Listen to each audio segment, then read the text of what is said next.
사랑이 많으시고 좋으신 하나님, 오늘도 우리 주님이 주신 귀한 선물의 하루인데, 우리의 생각대로 사느라고 낭비하지 않고 주님의 뜻에 맞추어 사느라고 기쁨과 만족이 넘치는 삶이 되도록 묵상으로 출발하고자 합니다.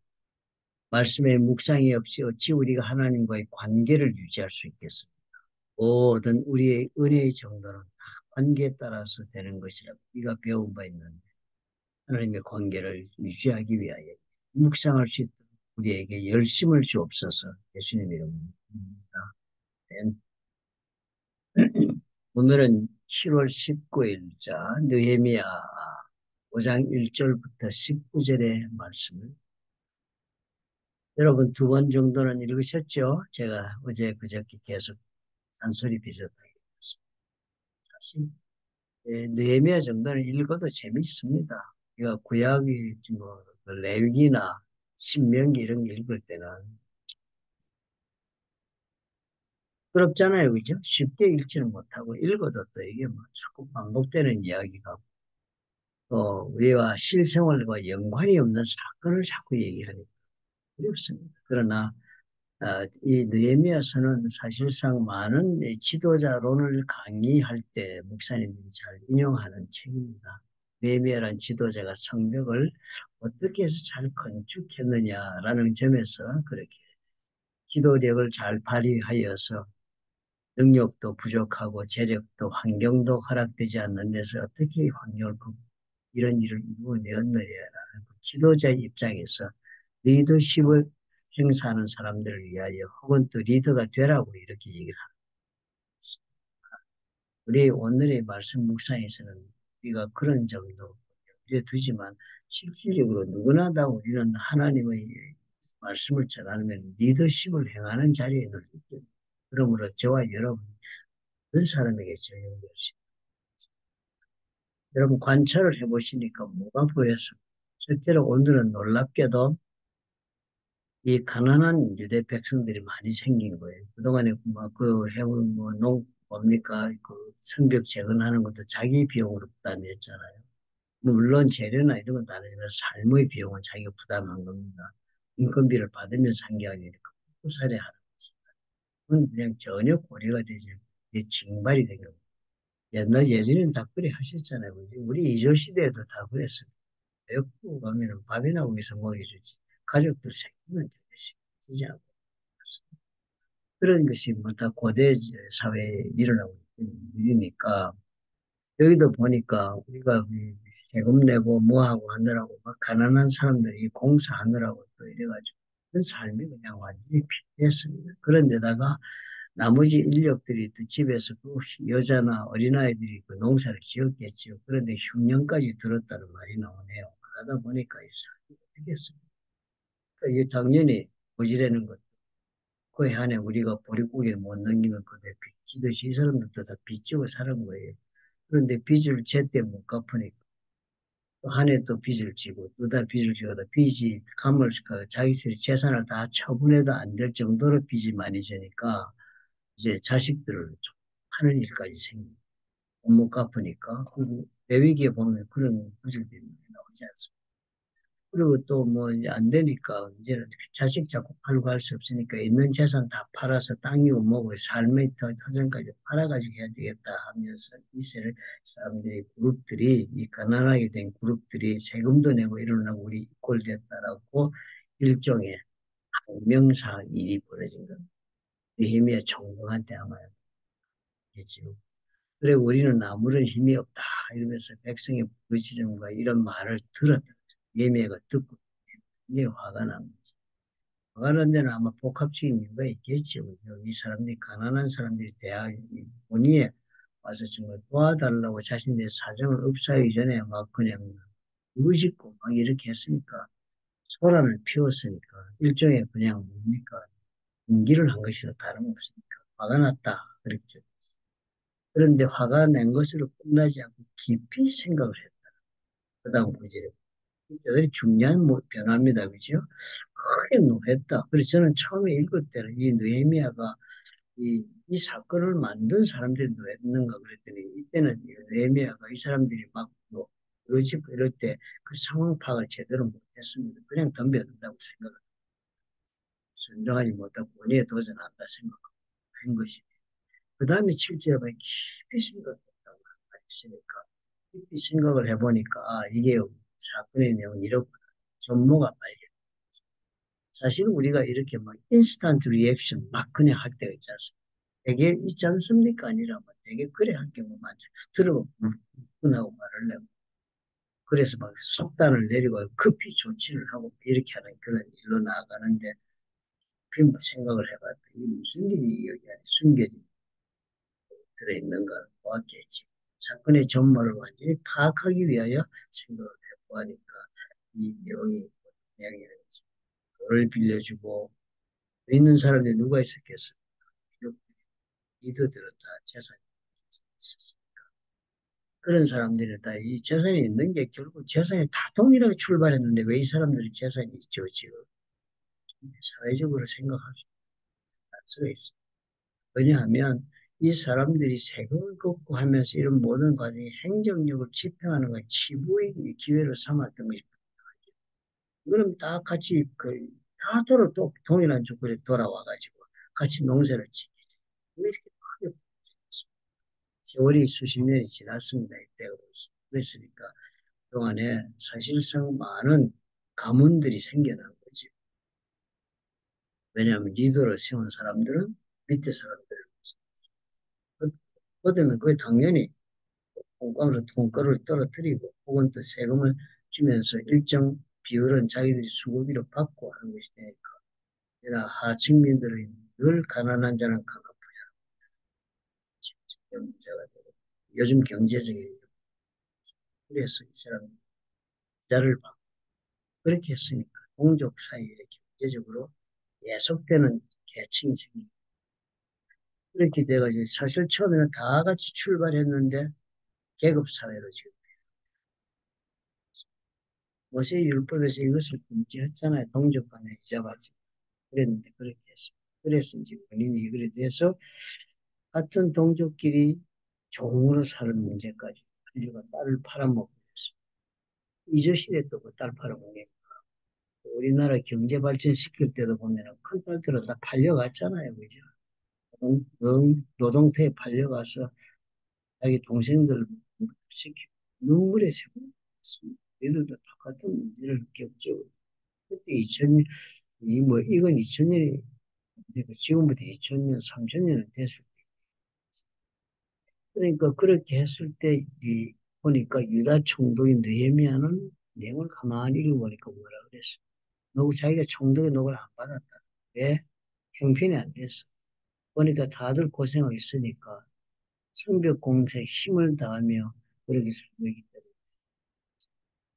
자기가 그렇게 하자는 동기는 자기가 총독의 녹을 받으려면 결국은 세금을 걷고 이렇게 해야 되는데 보니까 사람들이 그들이 나보다 먼저 있었던 총독도 다 했지만 나는 하지 않았다. 왜냐하면은 그때 그 형편들이 어떻다는 걸 자기가 잘 이해해서 12년 동안 하지 않고 그렇게 모든 사람들을 자기 사유재산을 가지고 매일 먹였다는 상에서 먹인 사람들이 유다 사람들과 민장들 110명이 있어요. 유다 사람들, 일반 사람도 있고 민장들, 리더들도 그렇게 같이 150명씩 밥을 매일 먹였어요. 12년 동안. 그러니까 12년 동안 이렇게 먹이고 이러면서 총독의 그 녹을 그게 뭐 월급이죠. 자기들에게 을 요구하지 않고서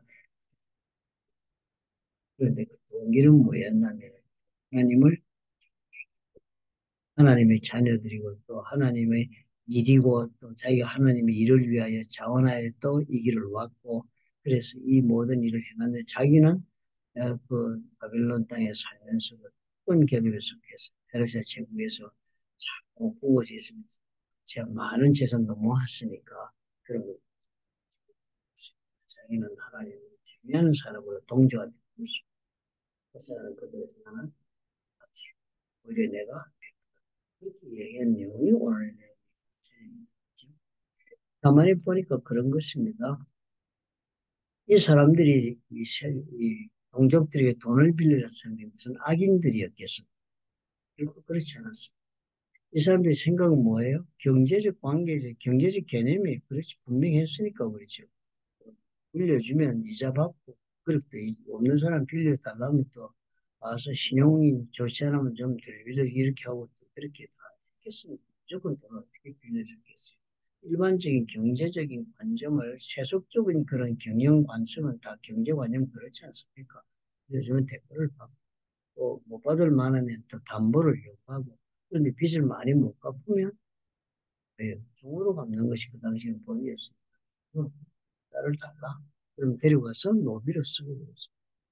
그랬으니까 세속적 관점으로 이 모든 하나님의 일을 하는 사람들이었습니다. 그러니까 이렇게 자기들이 부족한 자리에 내음의 질책을 받고 양심의 찔려서 펴줬습니다. 그러니까 이 과정을 보면서 하나 우리가 느끼는 것은 하나님의 일을 해가면서 우리는 어떻게 해요? 인간관계, 하나님의 인간관계, 즉 성도들의 관계, 우리라면 그렇습니다. 사람들 다 같은 동족이었으니까 우리는 하나님 일을 하면서 성도들의 관계에서 이런 경제적인 서로 도우고 빌리고 받고 이런 것을 세속적 관점에서 행하면 안 돼요. 왜냐하면 나는 하나님을 경외하는 사람이기 때문에 다른 사람은 어찌하더라도 어떻게 해요? 내가 하나님을 경외함으로 나는 하나님의 관점에서 즉 그들이 다 하나님의 자녀고 그들이 다 형제라고 보는 거예요. 우리는 하나님 안의 자녀, 자매 형제니까 이스라엘 백성들은 다 자신들을 그렇게 보았습니다. 그렇게 가르쳤고 그렇기 때문에 그런 하나님 경외한다면 부모가 자식이 가시는 형제들끼리 뭐 서로 못 산다고 돈 주고 받고 할 때 세속적인 관점에 돈 빌려줬다 형제가 이자 받고 이렇게 해서 되겠습니까? 안 되는 것처럼 이 사람들이 그런 실수 두 가지를 잊어버렸습니다. 하나님의 자녀는 우리는 다 같은 형제 자매라서 같은 하나님을 섬기고 우리가 행하는 일을 어떻게 해요? 그 하나님이 시키셔서 하나님이 우리 삶 가운데 이루라고 한 것이고 또 그것이 이루어서 우리로 하여금 우리의 민족적 진실성을 잃지 않고 정체성을 잃지 않고 하나님의 주시는 그 다스림 속에 하나님 나라의 백성으로서의 복을 누리게 살게 하는 일을 지금 우리가 하고 있어요. 귀를 하면서 서로가 그 부족하고 이런 형제 자매끼리 그것을 세속적 관점으로 보고 그 관계를 유지하는 것은 주는 것입니다. 우리가 신앙생활 그렇게 해야 되겠습니다. 그 안에서의 모든 우리 경제적인 것뿐만 아니라 서로가 서로를 사랑하고 섬기는 일을 물질적으로 표현하는 일에 있어서는 돈을 빌려주고 받는 것입니다. 돈을 빌려주면 어떻게 해요? 이자를 받지 않고 그리고 빌려준다. 그렇지만 이자를 받지 않을 뿐만 아니라 보니까 어떻게 다 탕감이네요. 갚는다고 탕감이 되고 있어요. 이런 모든 복음 누가 보였다고요? 느헤미야 총독이 나도 그렇게 보였는데 그 원인은 다 뭐냐? 우리가 하나님을 경외하기 때문에 이런 말씀을 사실 우리는 하나님 안에서 예수를 믿는 사람들 이런 관계를 유지해야 돼요. 저와 여러분 하나님을 경외하는 사람 우리 하나님을 경외해야 우리가 하나님의 지혜를 얻어서 우리의 복의 근본이 하나님의 관계가 정상화가 되어서 많은 하나님의 주시는 은혜를 받습니다. 우리가 사실 살면서요. 우리가 하나님의 은혜를 제대로 우리가 못 받고 오늘 나의 삶의 은혜까지 잊지 못하면서 나와 하나님의 관계가 제대로 형성되어 있지 않은 데서 오는 것이 다른 어떤 것이 이유라고 생각하지 말으라 하는 것이 우리 삶 공부의 첫 번째 시간이 나와요. 저는 그것이 굉장히 충격적 해석이라고 보여집니다. 그것이 굉장히 우리가 모두 알면서도 잊기 쉬운 그런 경험이라고 생각합니다. 오늘도 만약에 우리가 하나님의 관계, 나와 하나님의 관계를 경외함 속에서 어떻게든 유지하려고 애쓰는 사람이라면 우리 믿음의 형제들에게, 즉 성도들과의 나와의 사이에서 모든 일들은 세속적 관점에서 보고 판단해서는 안 되겠다. 그런 생각이 들어요. 그러므로 이 가운데 보니까 이것이 바로 예수께서 우리에게 보여주신 스스로 발을 씻기시며 내가 너에게 본을 보였으니 앞으로 너희들도 서로 이렇게 서로 섬김으로 서로 섬긴다는 것은 아무 조건 없이 내 모든 삶을 상대의 필요를 위해 주는 것입니다. 그런 관점으로 너희들이 앞으로 내 일을 해다오겠다. 우리가 그것을 잊어 어떻게 봐요? 관계를 딱 젊은 세속적 관점에서. 이거 우리가 평생 배워온 거니까. 우리는 세상에 나가서 시가 사는 시간과 교회 나오는 시간을 보면은 6대 1입니다. 학교를 가서 배우는 것과 교회 주일하기 위해서 배우는 것과는 비교가 안 되는 시간 차이가 지식의 습득력이 다릅니다. 어마어마한 것을 세상에서 다 배우고 살고 세상 살고 살고 아니 우리는 모두가 다 세속적으로 생각하고 판단하지. 인간이 나빠서 그런 거죠. 배운 것이 그것이 전부고 실천하고 있는 그것이 전부인데 어떻게 주일에 하루 나오는 것과 성경 공부도 제대로 안 하고 우리 지나고 그러면서 이게 하나님이 우리에게 관계를 제대로 유지할 수 있는 경외함의 관계를 유지. 그러니까 우리 장례를 실수를 그럴 때마다 우리가 깨닫게 되고 하나님 오늘은 그런 생각을 주십시오. 내가 비록 몸은 세상에 담고 있다. 주님 보내신 이 세상의 관습과 패턴을 따르지 말라고 하나님 가르쳐 주셔서 뭘 따르라고요? 하나님의 방법을. 그 방법은 섬김의 방법. 형제를 서로 섬기는 방법. 내가 낮아지고 나의 것으로 필요를 채워. 그것이 선택해야 그것이 하나님이 하시는 거예요. 우리가 그런 생각을 가지고 깊이 묵상하십시오. 나는 과연 하나님을 경외하는 내 배우자는 과연 하나님을 경외하는 그렇다면 하나님과 경외하는 자로서 하나님의 관계를 정상적으로 만들고 그래서 하나님의 관점에서 내 형제 자매들을 예수님이 가르친 대로 섬기고 있는 그런 질문을 해봐. 사실 그렇지 못하기 때문에 내 삶에 하나님을 섬기고 사는 기쁨이나 감격이나 그리고 또 우리 주님이 주시는 섬김의 그 자리에 가서 섬겼을 때 주시는 하나님만이 주는 남들이 이해하지 못하는 내 영혼의 만족함을 잃어버리고 있습니다. 바라보는 것이 오늘은 참 본문이 이 성품을 온유하게 다스릴 수 있는 놀라운 그런 기회가 있습니다. 예수님 이름으로 좋으신 아버지 도와주시옵소서. 우리 하나님을 경외하지 못하는 것을 잊어버릴 때가 많습니다. 세상이 우리가 사는 시간이 더 많으니까요. 세상 사람을 만나는 것이 더 많아서 하나님 앞에 내 자신을 지킨다는 것이 너무나도 어렵습니다. 마음에는 소원이 이루되 지키지 못할 때가 더 많은 것을 압니다. 아버지, 오늘 그래서 우리가 말씀을 묵상합니다. 아버지, 모든 성도들이 이제는 말씀을 매일매일 묵상하는 것을 하나님 삶에 정말 놀라운 내 자신을 지키는 또 그래서 하나님과의 관계를 정상으로 하여서 정말 예수께서 원하시는 모습으로 섬김의 삶을 통하여 하나님의 능력 가운데 우리가 일어서는 삶을 살 수 있도록 하나님 자비와 긍휼로 우리를 채워 주시옵소서. 예수님 이름으로 기도합니다. 아멘. 감사합니다.